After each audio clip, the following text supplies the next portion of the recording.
जय श्री राधा कृष्ण। फागुन का महीना रंगों और उत्सव के साथ विदा हो चुका है। होली की उमंग अभी ठंडी भी नहीं हुई कि चैत्र माह का पावन समय शुरू हो गया। और होली के बाद जो सबसे प्रमुख पर्व आता है वो है बसोड़ा या शीतला माता की पूजा का। आज की इस वीडियो में मैं आपको विस्तार से बताऊंगी 2026 में बसौड़ा या शीतला अष्टमी कब है, ये पूजा क्यों की जाती है, कैसे की जाती है, क्या भोग लगाया जाता है, किन नियमों का पालन करना चाहिए और किन बातों का विशेष ध्यान रखना चाहिए। इसलिए प्लीज वीडियो को अंत तक जरूर देखें। कहा गया है, माँ की शीतल छाया जिस घर पर पड़ती है वहां रोग और संकट ठहर नहीं पाते। सबसे पहले समझते हैं कि बसौड़ा और शीतला माता की पूजा का महत्व क्या है। हिंदू पंचांग के अनुसार शीतला माता की पूजा हर साल चैत्र कृष्ण पक्ष की अष्टमी तिथि को की जाती है। कई स्थानों पर इसे सप्तमी को भी मनाया जाता है, इसलिए इसे शीतला सप्तमी और शीतला अष्टमी दोनों नामों से जाना जाता है। होली के लगभग 7 या 8 दिन बाद ये पर्व आता है। कुछ परिवारों में ये नियम भी होता है कि जिस वार को होली पूजी गई हो उसी वार को बसौड़ा मनाया जाएगा। कई जगह होली के बाद आने वाले पहले सोमवार या शुक्रवार को बसौड़ा मनाने की परंपरा है, इसलिए आपको अपने परिवार की परंपरा के अनुसार ही यह पूजा करनी चाहिए। बसौड़े का अर्थ होता है बासी भोजन। इस दिन घर में चूल्हा नहीं जलाया जाता और एक दिन पहले बना हुआ ठंडा भोजन माता को भोग लगाया जाता है और बाद में वही भोजन प्रसाद के रूप में पूरा परिवार ग्रहण करता है। ये परंपरा केवल धार्मिक ही नहीं बल्कि स्वास्थ्य से भी जुड़ी हुई है। पहले के समय में गर्मी के मौसम की शुरुआत में चेचक, खसरा, चिकन पॉक्स और अन्य संक्रमण रोग अधिक फैलते थे। लोग मानते थे कि माता शीतला इन रोगों को देने और हरने वाली देवी है। शीतला शब्द का अर्थ ही है शीतलता देने वाली, यानी जो तपन और रोगों को शांत करती है। स्कंद पुराण में शीतला माता का उल्लेख मिलता है। उन्हें पार्वती और दुर्गा का ही एक रूप माना गया है। माता की 4 भुजाएं होती हैं। उनके हाथों में झाड़ू, कलश, सूप और कटोरा होता है जो सफाई और स्वास्थ्य का प्रतीक है। उनकी सवारी गदा है जो उन्हें स्थानों तक ले जाता है जहां गंदगी और रोग हो सकते हैं। इस पर्व का मुख्य उद्देश्य है परिवार और विशेष रूप से बच्चों के अच्छे स्वास्थ्य की कामना। अब बात करते हैं पूजा की तैयारी की। जिस दिन पूजा करनी हो उसे एक दिन पहले शाम के समय रसोई घर की बढ़िया साफ सफाई करके माता का प्रसाद तैयार किया जाता है। अगर शीतला सप्तमी पर पूजा करनी है तो छठ को रात को भोजन तैयार कर ले। अष्टमी पर पूजा करनी हो तो सप्तमी पर भोजन बनाए। भोजन बनाकर उसे ढककर अलग रख दे। उस पर गंदे झूठे हाथ ना लगाएं। पूजा का भोजन बनाने के बाद आप रात में डिनर की तैयारी कर सकते हो, पर फिर कहूंगी ध्यान रखना अगले दिन के खाने को अलग ही रखना। कई लोग क्या करते हैं कि जैसे मान लो उन्होंने चावल बनाए और उसको पहले आधे चावल को एक बर्तन में अलग रख देंगे, फिर बाकी के जो बच्चे आधे चावल है उसको रात को डिनर में खा लेंगे। ये पूरी तरह गलत है। इस खाने का पहला भोग लगता है जो आप प्रसाद के लिए अगले दिन के लिए खाना बना रहे हो, उस पूरे खाने का पहले भोग लगेगा, फिर ही वो कोई खाना खा सकता है। अगर आपने आधे चावल निकाले और आधे आपने खा लिए तो इसका मतलब तो उसका भोग लग ही गया है ना।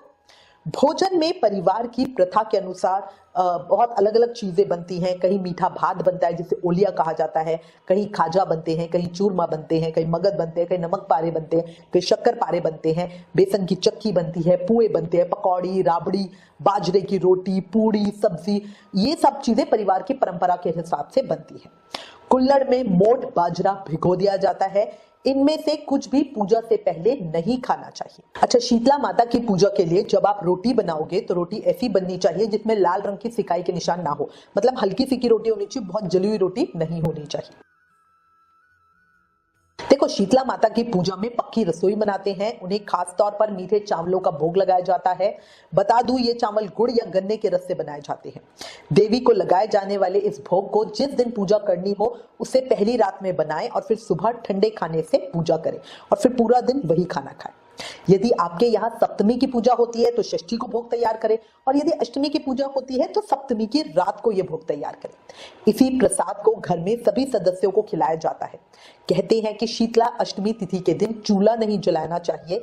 परिवार के चलन के हिसाब से जो भी आपका खाना होता है, राबड़ी, बाजरे की रोटी, गुड़, चीनी का मीठा भात, हलवा, पूड़ी, साग आदि आप बना के तैयार करके रख लो। अब बात करते हैं पूजा विधि की। शीतला अष्टमी के दिन सुबह स्नान करके साफ वस्त्र धारण करें। याद रखना, नहाना ठंडे पानी से। देखो, वैसे तो इस समय तक मौसम परिवर्तन के चलते सभी ठंडे पानी से नहाना शुरू कर देते हैं, पर कई लोग कमजोरी या बीमारी के चलते गर्म पानी से ही नहाते हैं। वो भी शीतला माता की पूजा के दिन ठंडे पानी से ही नहाएं। स्नान के पानी में नीम की पत्तियां डालना बहुत अच्छा माना गया है, क्योंकि नीम स्वास्थ्य का प्रतीक है और माता शीतला को बहुत प्रिय है। घर के मुख्य द्वार पर नीम की टहनी भी लगाई जाती है, इससे सकारात्मक ऊर्जा आती है। एक और बात याद रखना, बिना पूजा करे कुछ खाना पीना नहीं। कई लोगों को है ना, देखो, सुबह बेड टी पीनी यानी बिना नहाए चाय पीने की आदत होती है। कईयों को लगता है इसी के बाद हम फ्रेश हो सकते हैं। वो लोग भी बसौड़े वाले दिन पूजा के किए बिना कुछ भी खाएंगे पिएंगे नहीं। कई स्मार्ट और मॉडर्न लोग है ना, हमें मैसेज करते हैं और कहते हैं कि गैस नहीं जला सकते, पर केटल में तो चाय बनाकर पी ही सकते हैं। तो उत्तर है नहीं, बिल्कुल नहीं। इस दिन आप बिना नहाए पूजा करे बिना कुछ खा पी नहीं सकते। पूजा करने के बाद भी पहले आप रात का बना हुआ ठंडा खाना खाएंगे, फिर चाहो तो केटल में चाय बना के पी सकते हो। अच्छा, इसके बाद संभव हो तो शीतला माता के मंदिर में जाकर विधि विधान से पूजा करें। आप घर पर भी माता की पूजा कर सकते हो। माता की कहानी घर पर सुनते हैं, फिर अगर घर के पास शीतला माता का मंदिर हो तो वहां पे बढ़िया पूजा करें, वरना चौराया पूजे, वहां पे आप पूजा करें। आजकल शीतला माता के मंदिर थोड़े से कम मिलते हैं, आम जगहों पे नहीं मिलते हैं, तो इसीलिए आप आराम से चौराहा पूज सकते हो, जहां पे भी होलिका दहन किया जाता है वहां पे पूजा होती है। घर में पूजा करते समय मंदिर से अलग एक जगह पर बैठे वहां पूजा की तैयारी करें, भोग की थाली में लगा ले। शीतला माता को मन में याद करके उनके नाम से शीतला माता के समक्ष हाथ में फूल, अक्षत, जल और दक्षिणा ले।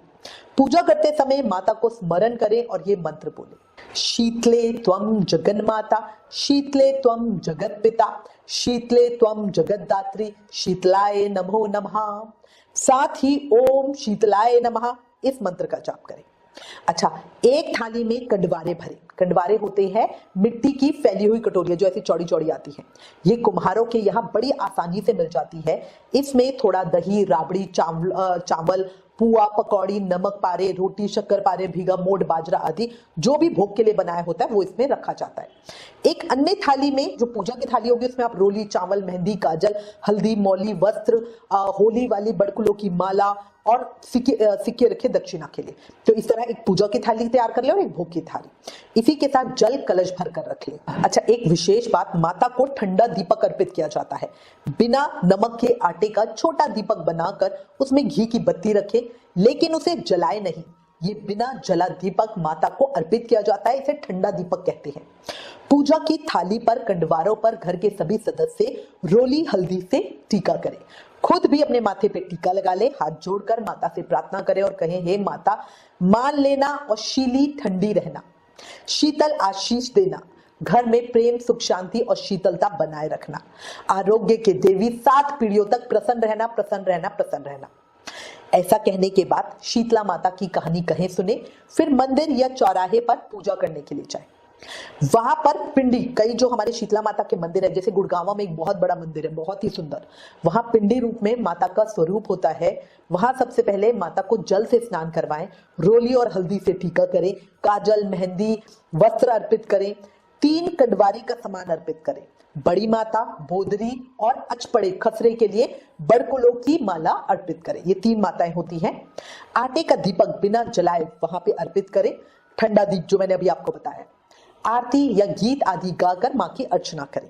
हाथ जोड़कर आशीर्वाद लें। अंत में वापस जल चढ़ाएं और जल चढ़ाने के बाद जो जल बहता हुआ जा रहा हो उसमें से थोड़ा सा जल अपने लोटे में डाल लें। ये जल पवित्र होता है। इसे घर के सभी सदस्यों की आंखों पे लगाएं, शरीर पर लगाएं। थोड़ा जल घर के हर हिस्से में छिड़कना भी चाहिए, इससे घर का शुद्धिकरण होता है। पूजा के बाद हम शीतला माता से अपने परिवार और बच्चों के अच्छे स्वास्थ्य तथा सुखी जीवन के लिए प्रार्थना करेंगे। माता से निवेदन करेंगे कि हमारे बच्चों को किसी भी प्रकार के वायरल या संक्रमण रोग, जलन वाला बुखार, पीलिया, त्वचा रोग, फोड़े, फुंसी, चेचक आदि से बचाएं। साथ ही यदि माता दुर्गा की पूजा में हमसे कोई गलती हुई हो तो उसके लिए भी क्षमा याचना करें। शीतला माता के मंदिर में ही पथवारी भी बनी होती है, तो शीतला माता की पूजा के बाद पथवारी की पूजा करेंगे। 1 कंडवारे का सामान हम वहां अर्पित करेंगे। कई लोग मंदिर में कहानी सुनते हैं, वो शीतला माता की कहानी, पटवारी की कहानी और गणेश जी की कहानी सुने। इसके बाद जहां होलिका दहन हुआ है वहां जाके पूजा करें, वहां पे थोड़ा सा जल चढ़ाए, पुआ पकौड़ी बाजरा और एक कंडवारे का सामान वहां चढ़ाए। तो इस तरह आपके 5 कंडवारे बनेंगे। अब जब वापस घर आओगे तो घर में एकदम सीधा अंदर नहीं घुसे, पहले मुख्य द्वार पर रुके, मुख्य द्वार के दोनों तरफ जल अर्पित करें, फिर दोनों तरफ हल्दी से स्वास्तिक बनाएं और फिर अंदर जाएं। अंदर आने के बाद पानी की मटकी की पूजा करें, मतलब जहां पे भी आप किचन में पानी भरकर रखते हो उस स्थान की पूजा करें, ये पितरों का स्थान होता है।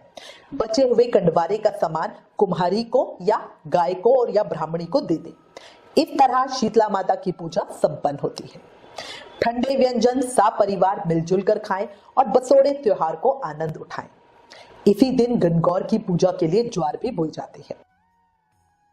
शीतला माता की पूजा के दिन कुछ कार्यों को करने की सख्त मनाही होती है। इन वर्जित कार्यों को जानना और उसका पालन करना बहुत जरूरी होता है। इस दिन क्या क्या कार्य वर्जित है? झाड़ू और पोछा ना लगाएं, इस दिन घर की सफाई ना करें, घर की पूरी सफाई एक दिन पहले ही करके रखें, अग्नि का उपयोग ना करें, गैस चूल्हा या किसी भी तरह की आग का इस्तेमाल ना करें। इस दिन पहले से पकाया हुआ ठंडा खाना ही खाया जाता है। जो रात को ठंडा खाना बनाया जाता है उसे गर्म करके भी नहीं खाते हैं। आपको वो खाना ठंडा ही खाना होता है, वो माता का प्रसाद होता है, ठंडा ही खाया जाता है। कई लोग कहते हैं कि हम माइक्रोवेव में गर्म कर ले, तो नहीं, वो प्रसाद का खाना है, उसे कभी गर्म नहीं किया जाता। दिन में आपने खा लिया, थोड़ा बच जाता है तो शाम या रात को भी हम खाते हैं, तो उसको भी गर्म नहीं किया जाता। इस दिन जिस दिन भी आप शीतला माता की पूजा करें उस दिन सूप का उपयोग बिल्कुल ना करें। अगर आपके घर में सूप अनाज जिसे साफ करते हैं ना, जो ऐसे ऐसे फटकते हैं, उसका प्रयोग होता हो तो उस दिन उसका प्रयोग ना करें। अनाज साफ करने या घर की ऐसी सफाई करने से बचे जिसमें धूल उड़ती हो। याद रखना, सप्तमी और अष्टमी सर नहीं धोते, सिलाई नहीं करते, सुई नहीं पिरोते, चक्की या चरखा नहीं चलाते। इस दिन किसी जरूरतमंद को ठंडा भोजन या पानी पिलाने से पुण्यों की प्राप्ति होती है और कुंडली के राहु केतु दोष भी शांत होते हैं। तो भक्तों, बसौड़ा हमें स्वच्छता, संयम और प्रकृति के साथ संतुलन का संदेश देता है। ये केवल एक धार्मिक अनुष्ठान नहीं बल्कि स्वास्थ्य और परिवार की सुरक्षा का प्रतीक है। कहा भी गया है, जहां माँ की शीतल कृपा रहती है वहां घर में सुख और आरोग्य बरसता है। अंत में मैं माता शीतला से प्रार्थना करती हूँ, हे माँ, अपनी शीतल छाया हम सब पर बनाए रखना, हमारे बच्चों को स्वस्थ रखना और हमारे घर में प्रेम और शांति बनाए रखना। अब आप बताओ, अगर आपको ये वीडियो उपयोगी लगा हो तो कमेंट में एक बार राधे राधे जरूर लिखना। वीडियो को शेयर करना, क्योंकि ज्ञान बांटने से ही बढ़ता है। Please like, share and subscribe. Thank you. जय श्री राधा कृष्ण।